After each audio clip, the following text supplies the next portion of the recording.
نعمتیں بانٹتا سمت وہ ذیشان گیا، نعمتیں بانٹتا سمت وہ ذیشان گیا، نعمتیں بانٹتا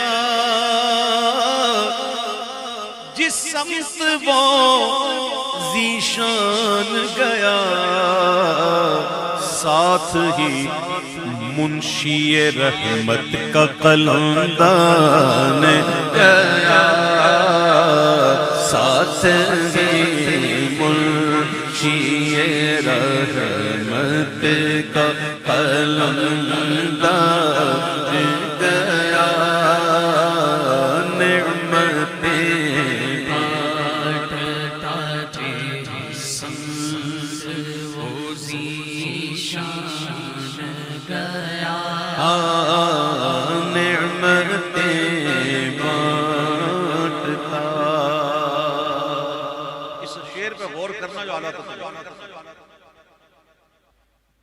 یہ ایسا شعر ہے آپ دیکھیں گے اس میں بڑی باریکی،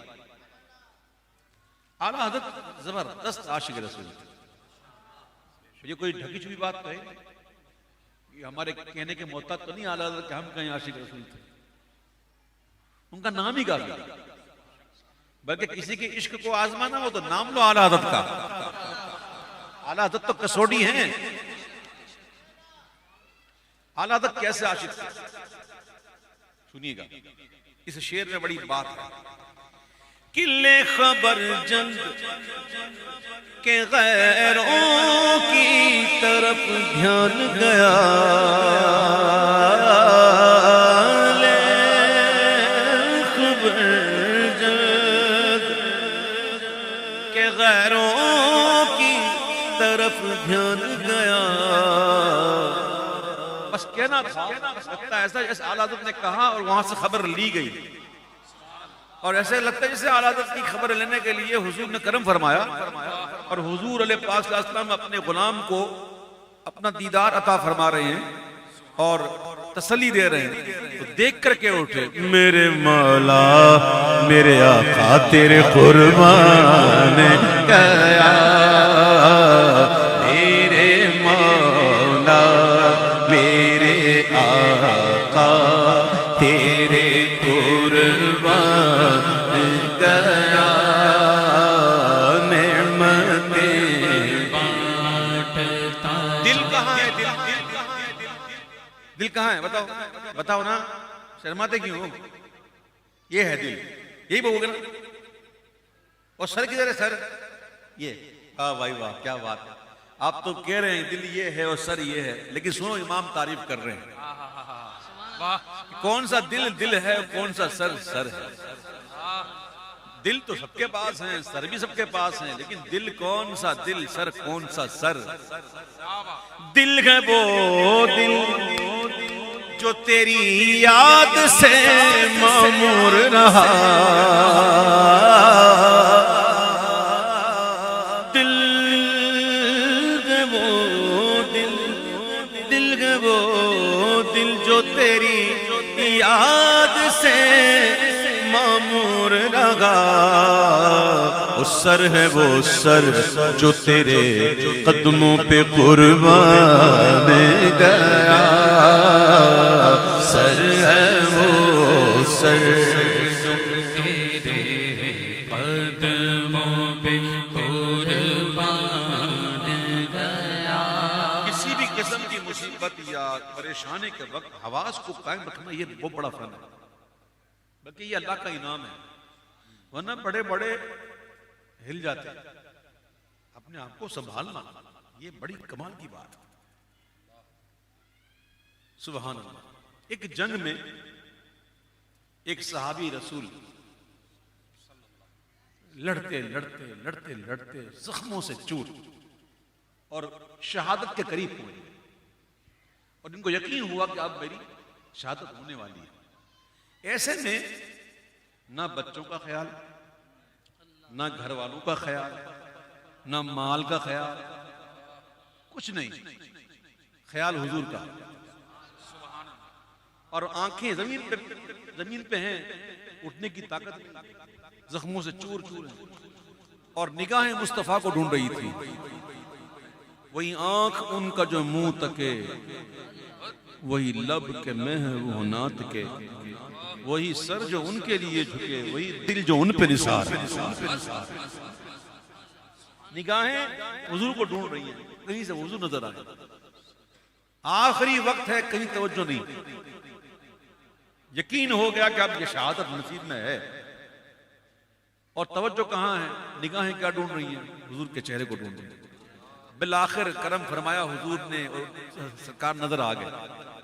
اب سرکار تو نظر آ گئے، طاقت تو ہے نہیں اٹھنے کی، چلنے کی طاقت نہیں، اٹھنے کی طاقت نہیں.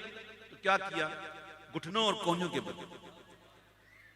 خود کو بہت مشکل سے جو ہے وہ حضور کے قدموں تک آئے، اور اپنا سر حضور کے قدموں پر رکھا اور کہا رضیت باللہ ربا اسلام دین بسیدنا محمد صلی اللہ علیہ وسلم نبی و رسولہ. حضور میں اسلام کے دین ہونے پر راضی، اللہ کے رب ہونے پر راضی، اسلام کے دین ہونے پر راضی، اور آپ کے رسول ہونے پر راضی. اور یہ کہہ کر اپنی جان حضور کے قدموں پہ قربان کر دی.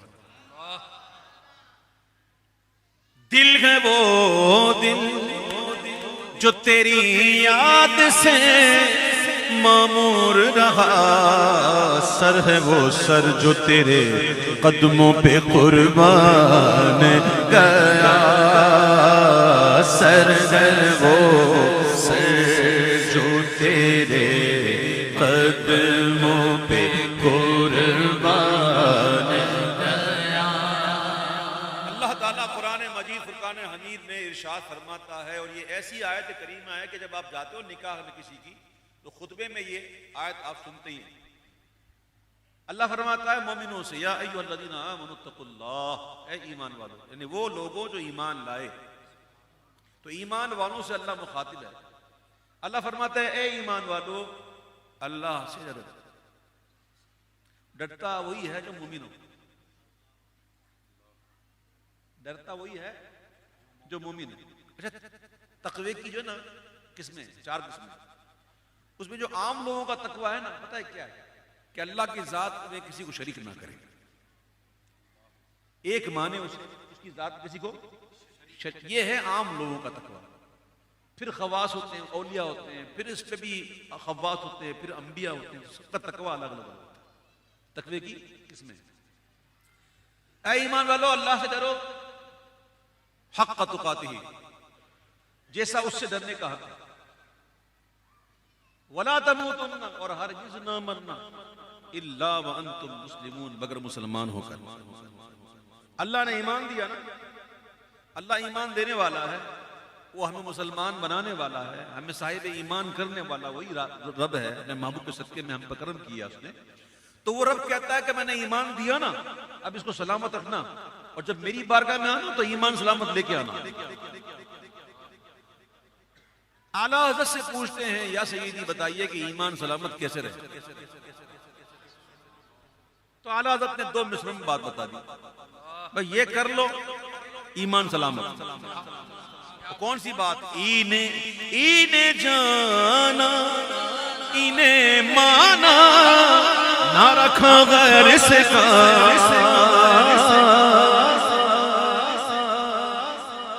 صرف جانا نہیں، مانا بھی. جاننا اور ہے، ماننا اور ہے. جاننے کو تو یہودی بھی جانتے تھے، عیسائی بھی جانتے تھے، قرآن کہتا ہے، اور ایسے جانتے تھے جیسے والدین اپنی اولادوں کو، اور بچوں کو بتاتے تھے کہ اب آئیں گے، آخری نبی آئیں گے، آخری نبی آئیں گے، آئیں گے آئیں گے.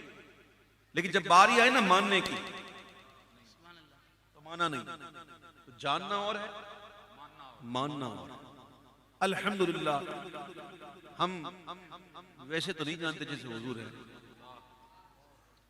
لیکن اتنا جانتے ہیں کہ حضور آخری نبی ہیں، ہمارے آقا ہیں، شفیع محشر ہیں.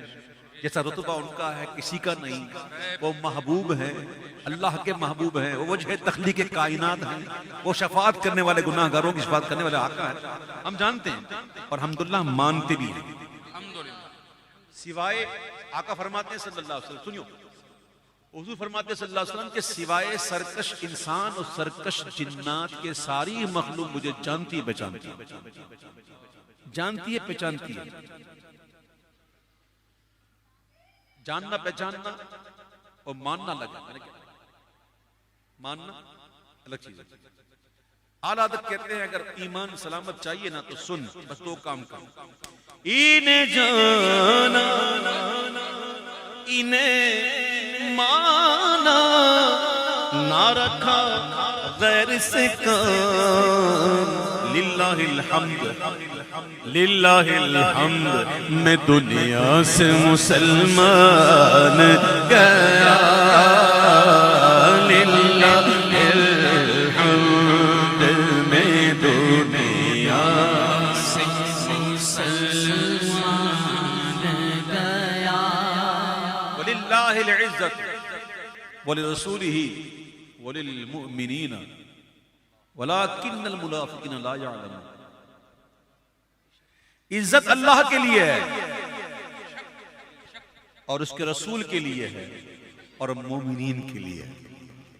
لیکن یہ منافق جو ہے نا یہ جانتے ہی نہیں. میرے پیارے بھائیوں اللہ کے جو انبیاء جو ہیں انبیاء رسول جو ہیں اولو العزم بھی ہو گئے یا بڑے بڑے جتنے بھی انبیاء گزرے ہیں چنے ہوئے سارے ان کی بڑی شان ہے. اور اگر آپ قرآن کا مطالعہ کریں تو ابراہیم علیہ السلام کی شان تو ایسی ہے کہ قرآن کہتا ہے کہ اپنی امت کی بارے میں اللہ سے جھگڑنے لگے. کیا شان ہے ان کی. موسیٰ علیہ السلام جب حضور معراج میں تشریف لے گئے تو ایک بڑے بلند آواز سے گفتگو ہو رہی تھی. اللہ سے وہ کلام کر رہا تھا تو آپ نے پوچھا جبریل یہ کون ہے؟ کہا یہ موسیٰ ہے.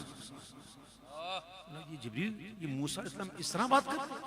بولا ان کا انداز یہ ایسا ہے. یہ ان کے اندر شان جلال کو زیادہ ہے ان کا انداز ہے. تو اللہ کے جو برگزیدہ انبیاء جو ہیں ان کی بڑی شان ہے.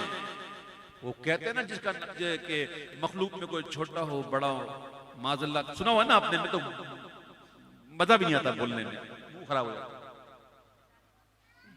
خبیث کہنے والے لکھ کے گئے کہ مخلوق میں کوئی چھوٹا ہو بڑا اللہ کی شان کے آگے باب میں آگے نہیں بولتے. ان خبیثوں کو کیا پتا ہے. وَلَٰكِنَّ الْمُنَافِقِينَ لَا يَعْلَمُونَ وَلِلَّهِ الْعِزَّةُ وَلِرَسُولِهِ وَلِلْمُؤْمِنِينَ. بس ادھر ادھر بھٹکنے کی ضرورت نہیں. انہیں جانا انہیں مانا نہ رکھا غیر سے کام. للہ الحمد میں دنیا سے مسلمان گیا. للہ الحمد میں دنیا سے مسلمان گیا. اور تم پر میرے آقا کی عنایت نہ سہی. اور تم پر میرے آقا کی عنایت نہ سہی. نجدیو کلمہ پڑھانے کا بھی احسان گیا. نجدیو کلمہ پڑھانے کا بھی احسان گیا. کے پاس ایک شخص آیا ایک نعت لکھ کر کہ حضور یہ میں نے نعت لکھی ہے ذرا دیکھیں. تو اس میں کیفیت کچھ ایسی تھی کہ یا رسول اللہ آپ کے عشق میں بس ایسی حالت ہو گئی ہے کہ نہ مجھے کچھ کھانے کا ہوش ہے نہ مجھے پینے کا ہوش ہے نہ مجھے نیند کا ہوش ہے. مطلب یوں کوئی مضمون تھا. تو اعلیٰ حضرت کہتے ہیں کہ تم نے یہ باتیں لکھی ہیں اگر یہ واقعی ایسی ہیں تو سبحان اللہ. اور اگر جو تو لکھا وہ ایسی ہے نہیں تو سوچ تو کس کی بارگاہ میں جھوٹ بول رہا ہے کہ جو دلوں کے خطرات سے بھی واقف ہے. تو اعلیٰ حضرت کا یہ آپ نے سنا نا بات کہ وہاں وہی بات کی جاتی ہے جو سچ ہو جھوٹ نہیں چلتا. یہ بات سن لیا. اب اعلیٰ حضرت کی شان دیکھو. جان و دل ہوش و خیرت سب تو مدینے پہنچے.